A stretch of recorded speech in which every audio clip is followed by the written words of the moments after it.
हर मंगलवार महाराज केसरी अपनी विशाल राजसभा लगाते थे। दूर दूर के गांवों से लोग अपनी समस्याएं लेकर वहां आते थे, क्योंकि सबको विश्वास था कि केसरी के राज्य में न्याय जरूर मिलता है। उस दिन भी सभा लोगों से भरी हुई थी। तभी एक गरीब किसान रोते हुए राजसभा में पहुंचा।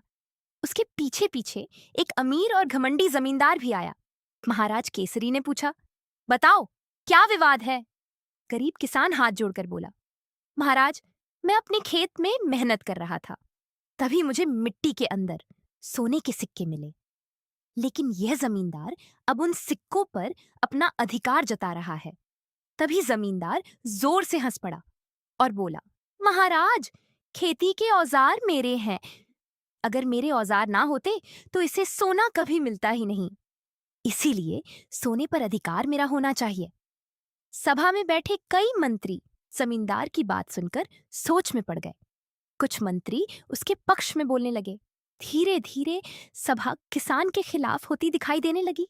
बेचारा किसान निराश होकर जमीन की तरफ देखने लगा। कुछ देर सोचने के बाद महाराज केसरी भी बोले, तर्क के अनुसार जमींदार की बात उचित लगती है। यह सुनते ही किसान की आंखों में आंसू आ गए। पूरा दरबार शांत हो गया।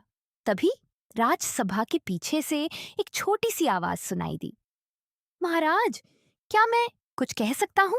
सबकी नजरें पीछे मुड़ी। वहां छोटे बाल हनुमान जी खड़े थे। उनके चेहरे पर विनम्र मुस्कान थी, लेकिन आंखों में आत्मविश्वास चमक रहा था। महाराज केसरी मुस्कुराए, आओ पुत्र, तुम भी अपना विचार बताओ। छोटे हनुमान जी धीरे धीरे सभा के बीच आए और बोले, यदि औजार के कारण सोने का अधिकार जमींदार को मिलना चाहिए, तो फिर युद्ध जीतने के बाद राजा भी राजा नहीं कहलाना चाहिए। पूरी सभा हैरानी से हनुमान जी को देखने लगी। हनुमान जी आगे बोले, क्योंकि युद्ध में जीत राजा के हथियारों से मिलती है, और हथियार तो लोहार बनाता है। तो क्या हर जीत के बाद लोहार को राजा बना देना चाहिए? यह सुनते ही पूरी सभा स्तब्ध रह गई। मंत्रियों के पास कोई उत्तर नहीं था।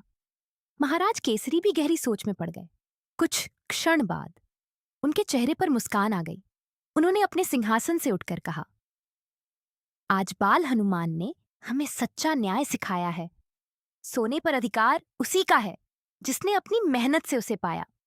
फिर महाराज केसरी ने सारे सोने के सिक्के किसान को सौंप दिए।